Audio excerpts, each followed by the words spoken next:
Jeff Gordon's still your leader, but look, he's got company. Jeff Burton is now right on his bumper as Gordon negotiates heavy traffic. While we were away, Bobby Labonte made an unscheduled stop for overheating, and Kenny Wallace came to pit road, put the hood up, and they have pushed his Furniture Row racing machine to the garage. Doesn't surprise me that a lot of guys got a smoke down the back over there. Mike Bliss in the 49 car, hard lick to the front. Racing for the Paralyzed Veterans of America, one of a number of charity initiatives this weekend here at the track. PVA.org, and let's see what happened to Mike Bliss. Look way up the top of your screen. My car just snapped around. It looked like it did, and that's not unusual for this place. I'm not sure if one of the Red Bull cars. I don't think they made contact. I think Mike just got loose coming off 2 over there, and the thing snapped around on him. Well, Greg Biffle with an outstanding record here at California Speedway, trying to get some wins before this season ends. His chances to get into the chase, well, they're pretty slim with just 2 races to go. Biffle says his team just waiting until darkness. They think their car will come alive then. Matt? Brian Vickers started on the outside of the front row, thought he might have his best shot of scoring that first win, but the car too tight in the center while he's trying to run the bottom. He's tried to move up to the high side to see if that will help fix his bias issue. It hasn't yet. Snyder?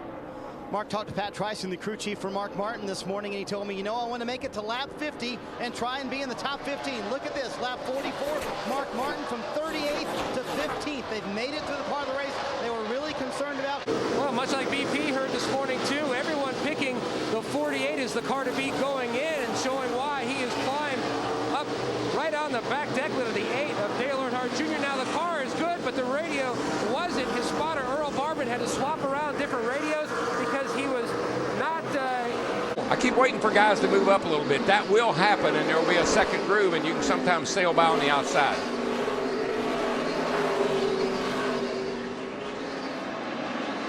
There is a yellow line painted all the way around the racetrack, but it's advisory. Not like Daytona and Talladega where we were last time on Fox. That right there was, I give. Go ahead. And Greg Biffle, they've been telling him throughout this run that he has the fastest car on the racetrack, although he is running second. No adjustments to the race car, just 4 tires and Sunoco race fuel, Doc. Tony Stewart, 4 tires, Sunoco fuel, so a little bit free from the center exit. 1 round in the left rear. Stewart down and away. Martin Truex in, and Jamie Mack really needed a stop. He had fallen from 5th to 25th. Bobby Labonte's in. Here comes Greg Biffle. Krista. And Greg Biffle right now talking about his race car, saying he's just a little bit loose off turn 4. That is his biggest issue. Dick? And Matt Kenseth started today's race in the 23rd, 21st spot, and all the way up to 7th. He and the crew chief have split what they're going to do to the car. Krista. And as I said, Greg Biffle looking to get the car tightened up a little bit. You see the wrench in the back window making a wedge adjustment. The crew spot on. Well, Mike, the gentleman who's from Bobby Labonte's crew, too, is Mark Cronquist. He is the head engine builder for the 18 car, so nobody is going to know the fuel mileage of that car better than the guy that put the engine together. So that's why he's down here talking to the 2 crew chiefs and the car owner for the Richard Childress Racing Organization. They're trying to figure out when they think they're going to come in, possibly around lap 59. Those 3 cars will come in together. Good point. Now, right behind Bobby Labonte, who you ride with, is Earnhardt. Behind him is the white car of Johnny Benson. Remember, Benson leading with about a half a dozen laps to go in the Daytona 500, and those 3 fast Fords gained up on him and stole the show. Benson found a sponsor, but this week those sponsor decals came off. Team representatives refused to comment, honoring their contract terms. Usually that happens when the checks don't come. So they are sponsor hunting to finish out the rest of the season for Tim Beverly's team. For reckless driving, that's not something that NASCAR would have to step in for. But it made such big news because of his conversation with the deputy sheriffs around here and around the country that the sponsors and Jack Roush basically had no choice.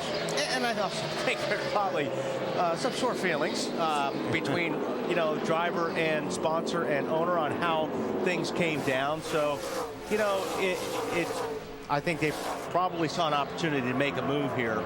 And oh, he'll lurk around the top 10 all night long. Martin Truex in the 1, chasing Matt Kenseth. This is for 6th place, and it's within sight of the leaders. But you see where Mark's riding, and this is from experience.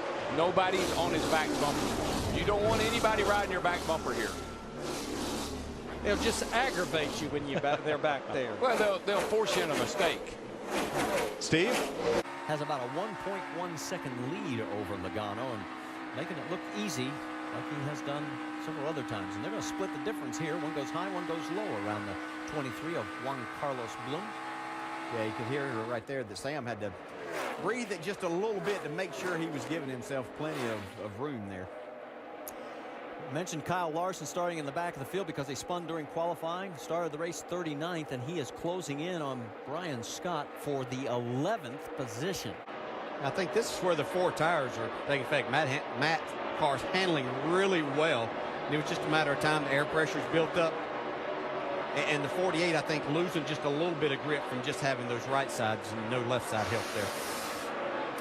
So Kenseth out in front, the 4th different leader of the race. Good fight for 4th. Truex 56 trying to take it from Jeff Gordon in the 24. And looks like he does. I think Truex, I'm sorry, Dale, but that Truex is really working that high lane better than anybody right now. That's what I was going to say. And he's right up against the wall. He's just been staying right there. Casey Kane led the league in wins last year in his number 9. And that's going to be so crucial going into the chase, because now you get 10 bonus points for all those wins. Watching Greg Biffle in the AmeriQuest 16. He's in 14th place. Southern California is home to a lot of multi-sport professional athletes, and that includes in stock car racing. Matt Yoakum.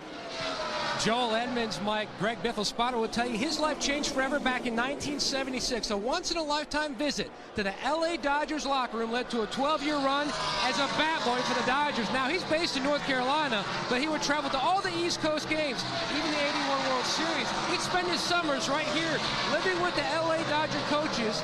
They nicknamed him Little Booth because they thought he looked like Booth Powell. They love this car tomorrow because they really feel like it equals the playing ground. They've all had the same amount of time in it, and if they're going to strike, they feel like they can get it done now.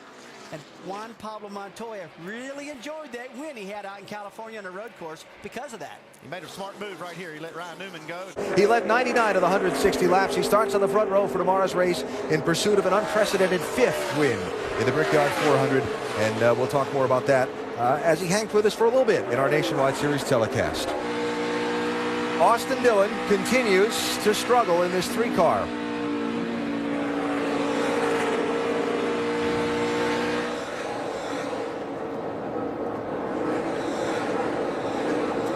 Trying to get past the slower car of Ryan Sieg, and timing is everything. I think the slower car was trying to let him go by, and it just at a bad time. So Dillon back in 14th place after starting up in 7th. One of the Nationwide Insurance Dash for Cash drivers. Right now, Sam Hornish Jr. running in 4th position is the guy looking for that money. Kyle Busch in 1st is looking for a trophy.